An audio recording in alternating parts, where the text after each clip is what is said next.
There are days when a man comes home expecting nothing but silence, maybe a bit of peace, and instead finds a battlefield waiting right at his doorstep. That's what hit me that spring evening in Montana. The sun just bruising the mountains purple, the river swollen with snowmelt, the whole land humming that quiet song only folks out here ever really notice. I thought all I needed was a little time to myself, maybe put up my boots after 10 days in Wyoming chasing down horses. Instead, my reward was a row of bulldozers chewing up my land and a forged signature so ugly it looked like a prank, except the only joke was on me. Some fights don't end when you leave a war zone. Sometimes they just follow you home, change shape, get meaner. Rolled up through the old Cattlegate engine off, listening for peace wind in the aspens, a hawk somewhere overhead. No engines, no voices. Just how I wanted it. Didn't even get my bag out before the phone rang.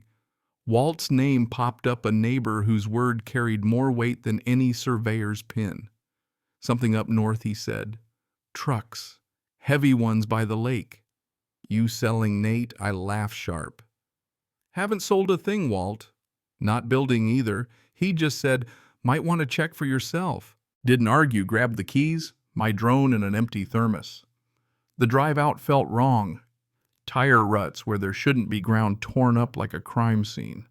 Pulled to the ridge, sent the drone up bam, where trees should have been nothing but red dirt and yellow machines crawling everywhere. Banner stretched between two poles, Silver Lake Resort coming soon, Croft Construction. It was all so calm, it was almost surreal. Climbed out at the edge of the site, noise, roaring engines, metal men shouting over it all. The foreman came over the kind of practiced smile that says, I don't care if you're the Pope. I asked about permits. He flipped a folder, leases, contracts, all with my name, all stamped official, all forged so badly it was almost funny. Told him to stop the work. He shrugged, said to take it up with the owner. So I did. Croft answered the phone smooth as a con man at a charity ball, told me everything was legal, suggested if I had a problem, I ought to call my lawyer. Hung up on me. That's when it sunk in. This wasn't a misunderstanding.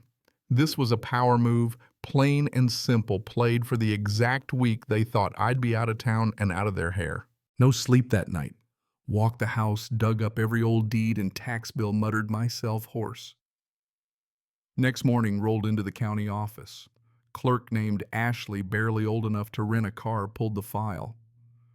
My land supposedly sold 3 months ago, $75,000. Might as well have been monopoly money out here. The signature looked like someone scribbled it while riding a bronc. I asked for her supervisor, got Bricker, a man built for bad news. He sniffed the docs, same fake notary, same lawyer who spends more time with HOAs than with his own kids. File a fraud complaint, he said, but don't expect quick results. Stepped outside, phone buzzed. RJ, the only surveyor in the county with a GPS and a sense of humor. Weren't here in March, were you? Nope, Seattle conference.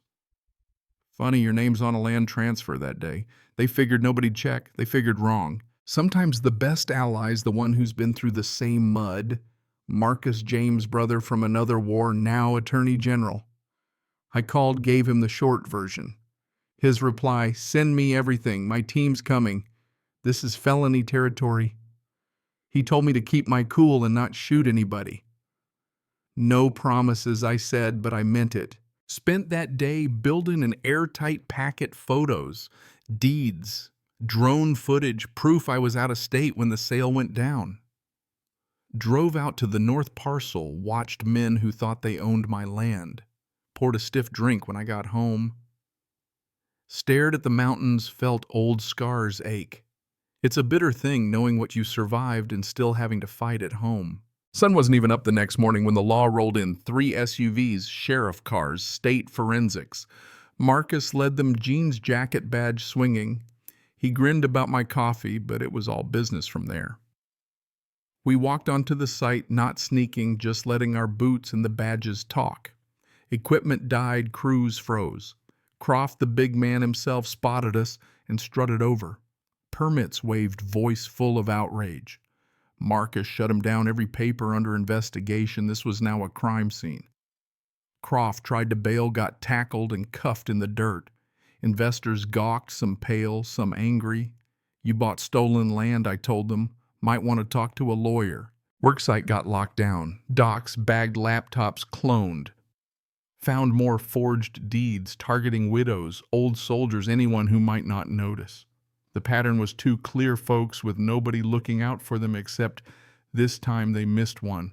That evening, Ray Tomlin, a friend since I bought the ranch, showed up looking 20 years older than last week. I messed up Nate, he said, bourbon glass shaking.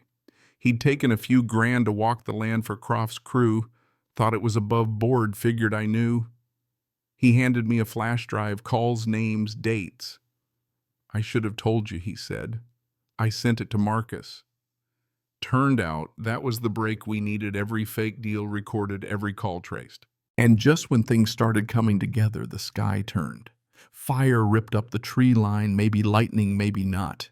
We sprinted for the evidence trailer, smoke biting lungs barely saved the case with the drives and laptops. The rest burned. Marcus gave me a look. Neither of us believed in accidents anymore. That broke the dam. Feds came in, seized Croft's car's accounts, even a private island. His notary Lomax tried to run, got picked up at a private strip with 2 passports. Investors turned state's witness. By the end of the month, justice was rolling downhill with the kind of speed nobody expected. First thing I did when it was all over, took the original deed and the court order and stood at the north parcel, breathing in the silence. No more engines, no more shouting. The land was mine again. Got some money back, enough to rebuild, not enough to forget. Watched old landowners get their places back. Watched a vet named Elmer cry on a Zoom call when the judge said it was his again. Croft went to trial, cried foul, blamed his crew. The jury saw through it. 22 years, no parole. He stood there like he still owned the world. Some folks never know when they've lost. Put the restitution money to good use, built cabins by the lake for veterans. Place for the ones who know what silence costs and what it's worth. Marcus showed up for the opening, made jokes about Fallujah and bad coffee. You saved my life once, he said. Now I saved yours. That's how it goes. One hand for a friend, 1 foot in the dirt, always ready to stand for something. There's a lesson in all this, but it's not something you hear from a preacher. It's the kind that sneaks up when you're walking a boundary at dusk or talking to another soul with scars that never quite heal. Land, family, legacy. Those aren't just words. Sometimes what's yours only stays yours because you refuse to quit. And when the dust settles, the land remembers who fought for it. Sitting by the fire that last night with old friends and new, the quiet finally felt earned. Someone poked the flames, asked about the sign by the lake, hand-carved new name, a place for those who fought and came home. Told them straight crooks, figured silence meant permission, figured nobody would fight. They were wrong. So here's a thought. Where does the line get drawn? How far should a man go to defend what's his? Who do we owe when the law's slow and the world stacked against us? That's what I want to hear about. Drop your stories below. Where do you stand when it matters? Because the land, the truth, and the fight, that's what lasts. And every battle like this leaves a mark worth sharing.